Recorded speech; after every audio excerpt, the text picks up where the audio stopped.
안녕하세요. 세상의 핫한 뉴스만을 전해주는 유튜브 뉴스, 뉴스입니다. 오늘 다루게 될 주제는 바로 대림동 여경 논란입니다. 논란의 시작은 지난 17일 남녀 경찰관이 취객을 체포하는 과정에서 시작되었습니다. 출동한 남녀 경찰관이 취객과 대립하게 됩니다. 남자 경찰관은 엄중히 경고합니다. 경찰에게 욕이나 폭행을 가하시면 안 됩니다. 더 이상의 저항은 공무집행 방해입니다. 집으로 돌아가세요. 취객은 아랑곳하지 않고 욕설을 내뱉습니다. 곧이어 취객은 남자 경찰관의 뺨을 때립니다. 참다 못한 남자 경찰관은 해당 취객을 제압합니다. 그러나 난동 취객은 총 2명, 남자 경찰관 혼자 2명의 취객을 제압하기란 역부족이었습니다. 문제는 이 상황까지 함께 있었던 여경의 행동에서 비롯되었습니다. 남자 경찰관이 취객을 제압하는 과정까지 다소 멀뚱히 지켜만 보고 있던 여경. 이후 무전으로 지원 요청을 하는 등 나름의 노력하는 모습을 보이지만 스스로의 힘으로 바닥에 엎어진 취객조차 완전 제압하지 못하는 모습을 보였습니다. 심지어는 근처의 시민에게 남성분 빨리 나오세요 빨리요 라며 시민의 도움을 재촉하기도 하였습니다. 또한 당황하며 수갑을 채울까요? 라고 묻는 시민에게 채우세요 라며 시민에게 직접 체포까지 떠넘기는 모습을 보였습니다. 지금까지 재현해드린 상황은 실제 동영상으로 촬영된 원본 영상성 내용 그대로를 전달한 것입니다.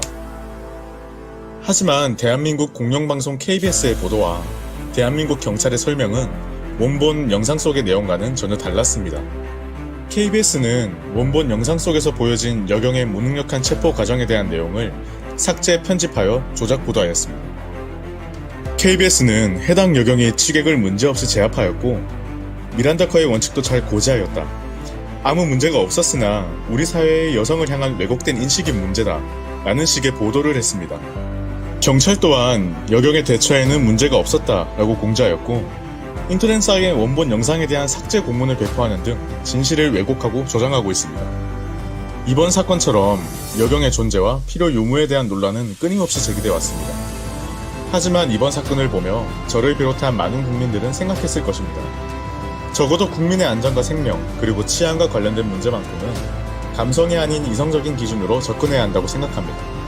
남자 경찰, 여자 경찰의 구분이 아닌 능력을 갖춘 경찰을 뽑아야 하지 않을까요? 만약에 취객이 흉기를 들고 있었거나 더 위험한 행위를 했다면 여경이 막무가내로 지원을 요청한 시민의 안전은 장담할 수 없었을 것입니다.